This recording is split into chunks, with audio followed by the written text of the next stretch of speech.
The new Nike Alphafly 3 Blueprint Edition has just dropped. Hang on a minute, that's not the blueprint. That's better.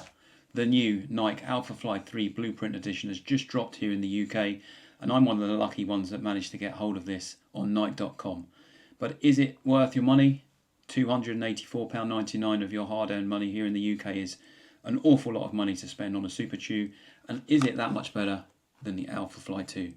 Let's get into it, chat through the details, and hopefully help you decide whether you should spend your money on one of these colourways. It's early July here in the UK 2024, and Nike have just released this, the Blueprint edition of the Nike Alphafly 3. This is the third colourway that they've released of this particular super shoe, the first being the black and white prototype edition. Then we had the Vault colourway, which I've got a pair of, and now they've released this, which is the Blueprint edition. And in my opinion, this colourway is the nicest one they've released so far. The Blueprint edition also is seen on some of the other shoes in the Nike lineup in terms of trainers. But we haven't seen this on the Vaporfly 3s yet, so I wonder if we might see that coming out soon on the Vaporfly 3s. This pair I have is in the UK size 10, and that comes in at 218 grams. And currently the price for this trainer is an eye-watering £284.99. I bought this copy through the Nike website.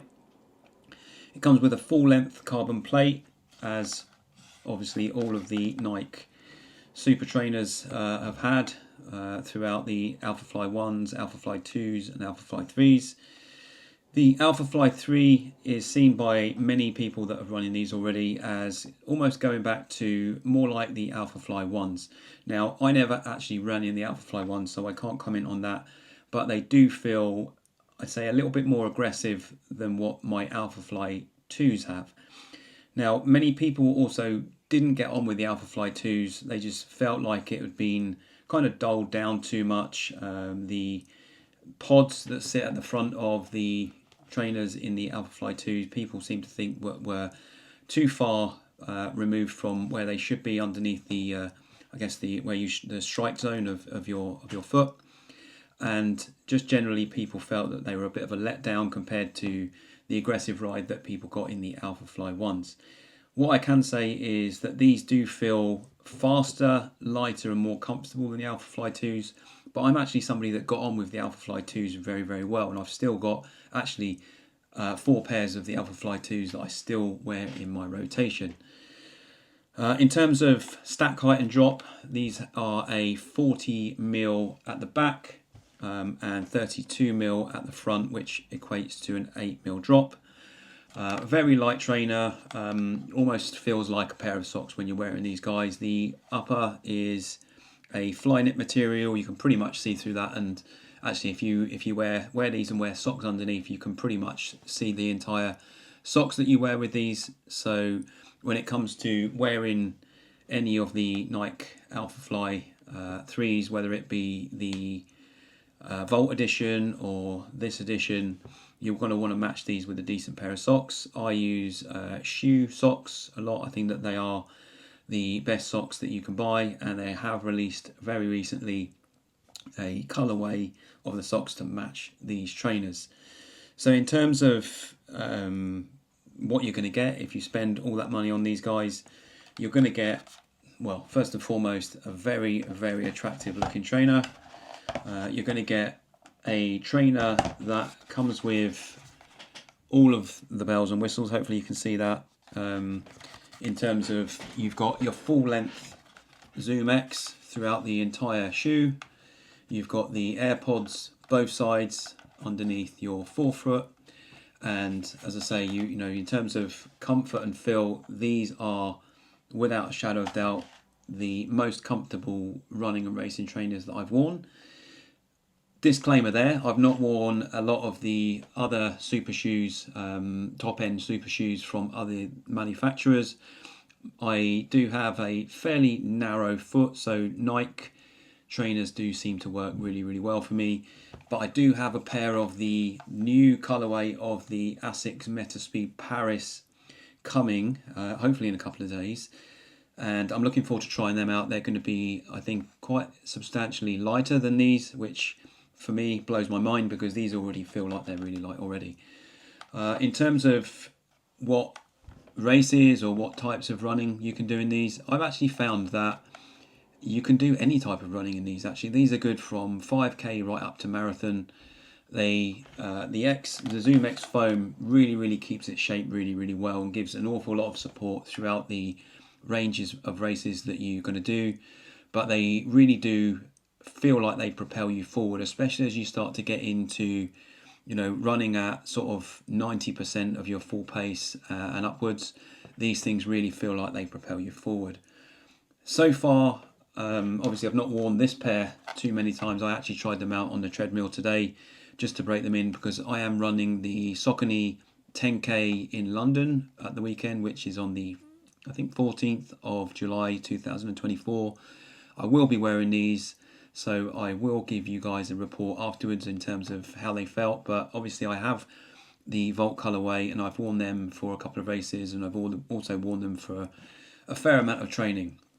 In terms of what type of runner that these work really well with, I would say that they're pretty good actually for both cadence runners that, you know, have high cadence, as well as those that don't have high cadence. But what I will say is that these are probably not advised if you're a hill striker.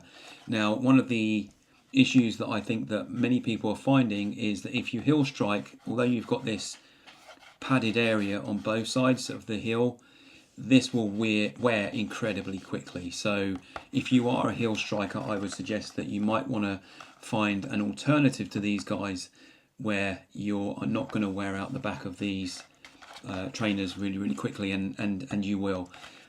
Another top tip is these are designed for and should only be used on the road. If you use these on any uneven surface or any kind of gravel, these things will cut up quicker than you can even believe. And 200, nearly 300 pounds is a lot of money to spend on trainers that are going to get basically annihilated if you go on anything other than tarmac with these guys. So if you are somebody that plans to run and spend most of the time on the road, and you're not a heel striker, then as long as you can justify spending as much money as these things cost, then these will be a fantastic addition to your running trainer rotation. I would suggest that you only really should use these during races. These are not the kind of trainers to go out and do too many of your kind of base runs or practice runs in, because, you know, again, it's so much money to spend on trainers that will wear pretty quickly if you wear them under the wrong circumstances. But they are a good trainer. They're pretty versatile. As I say, they're pretty good for most distances, and I think that if you wear these and you're not a hill striker and you don't plan to take these off-road, then you can really enjoy these. That's all I'm going to say for now. I'll leave any other thoughts, any other conclusions that I can make out of these trainers until after I've worn them a few times. I'll report back probably in a few months about my experience with these and the Volt colorways. But for now, I would suggest that these are a good buy. Really fantastic colorway to match what is already an amazing trainer from Nike.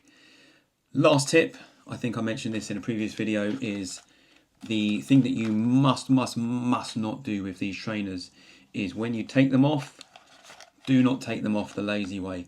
Do not try and take these trainers off by using your feet to take them off, because if you do, I can promise you that this part here is going to snap, and this Zoom foam will snap, and you do not, absolutely do not want to do that to a pair of trainers that are nearly £300. And I nearly made that mistake with my Volt colorway. Do not do it. Always undo the laces, and always take them off the non-lazy way with your hands. Undo the laces, take them off with your hands. You've been warned. If you don't, and you use your feet and you try and take them off without undoing the laces, you're going to end up with a snapped heel, and probably start crying about the fact that your trainers have already broken. So with that, I'll leave it here. I hope you enjoyed this. I hope that you managed to decide whether you think that you should invest your money in these. I'll leave it for now. See you on the next video, hopefully after I've done a pretty good job in the Saucony 10k coming up in London in these guys. So see you on the next run.